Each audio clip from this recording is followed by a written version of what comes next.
Hello, my name is Chris Vanuth and you're watching Deafinator Diaries. You may be wanting to know what it's like for a deaf person when going out on a date or looking for that perfect woman.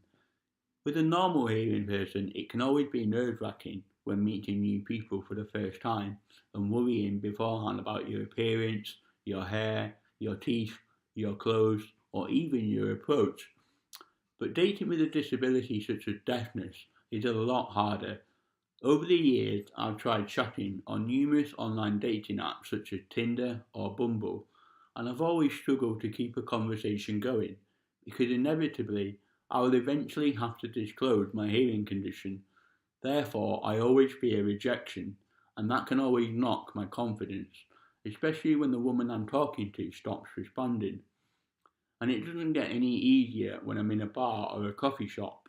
Because of the background noise, I can get really anxious over what I can and can't hear, and that therefore makes talking to a woman much harder.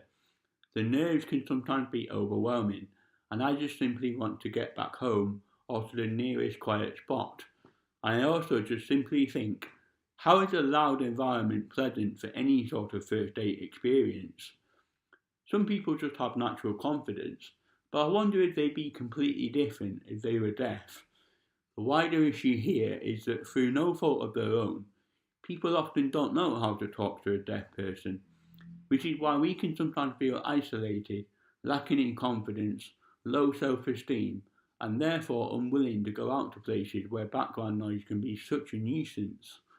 How anybody thinks a noisy bar is always a good way to meet people is beyond me.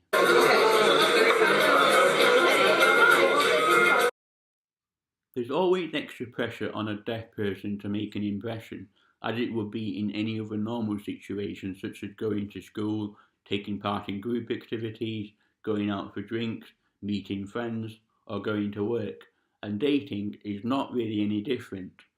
Sometimes people can lack patience and understanding, but it can be made much easier when we simply ask for a quieter spot in a bar or a restaurant where communication is less of a hassle. Also, because most deaf people tend to talk in an uneven tone or with an inconsistent clarity, this can make it harder for the other person to understand what exactly we're trying to say. However, it doesn't help when somebody looks at our face up and down in a weird way, like there's something wrong with us, or being given that ugly monster look. It may not be intentional or deliberate, but it can still hurt a deaf person's feelings in more ways than they first realise. Not everybody has a perfect appearance. We could be wearing the tiniest looking hearing aid and could be the nicest person anyone's ever met, but because of one little difference, people can struggle to see past this. There is nothing harder than being rejected because of that one sole reason alone. Outside, we may not be everybody's David Beckham or Rachel Riley, but more importantly, it's what's inside our personalities that matters most.